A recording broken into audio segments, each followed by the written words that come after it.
Now, Storm Tracker 9 weather with Chief Meteorologist Justin Stapleton.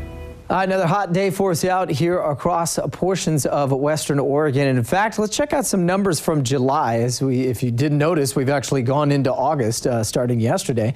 We had 18 days of 90 degrees or higher heat. Now, our average topping out is at about 84. We only had 9 days below average for highs so far last month. Now, check this out. This was really interesting. We saw about 0.37 inches of rain. You say, well, okay, that's not a whole lot. But when you consider our average is only about a half an inch, and check this out, most of that came from the thunderstorms that ripped their way through a couple of Sundays ago. This was the wettest July since 2011. Kind of puts it into perspective, and obviously you might see that as a bit of a contrast, considering we spent more than almost half of the 31 days of July at 90 degrees or above, including today, where the temperatures have been sitting at around 90 to 91.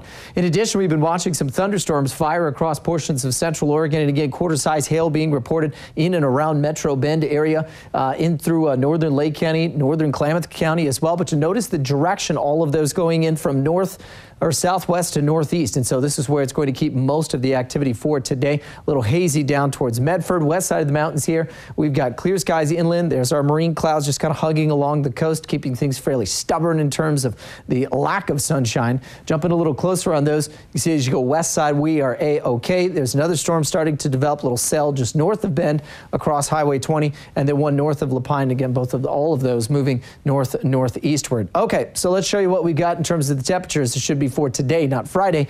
91 for today. So another day. It's about 6 in a row where we've seen temperatures of 90 or above. Mid to low 60s out at the coast. 87 in Portland, and no hundreds on the board today. Interesting, isn't it? 81 degrees in Corvallis right now. We're at 90 in Eugene. Corvallis getting a bit of a northwesterly flow, and so they're getting some of that cooler ocean air moving in, which is coming from where it's in the upper 50s around Newport. 75 in Bend, 90 in Roseburg. So let's go through the next 24 hours on the Stormcast and give you an idea of what we've got out there.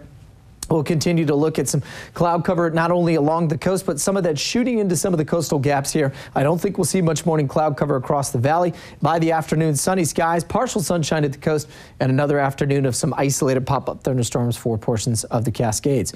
Overnight tonight, we'll see the temperatures fall back into the upper to mid 50s, and our low's been moving to the south just a bit, but we've got a bit of a trough over top of us right now. This will slowly shift inland and just kind of push that high back off to the east. Oh, so slightly, but enough that it'll cool things off just a bit. Now we're talking a couple of degrees or two, but still anything counts. When you've been in the 90s for most of the week, we'll take the upper 80s. So we'll go mostly cloudy at the coast for tomorrow. Could be around 67 in Coos Bay, one of the warmer spots. Otherwise, everyone else hugging at or around 60. Low to mid 90s again down in through portions of the Umpqua. It's going to be a toasty one there. We'll be looking at some afternoon thunderstorms across portions of the Cascades. Same thing out to central Oregon once again, as they'll sit right around 90 degrees and some afternoon boomers.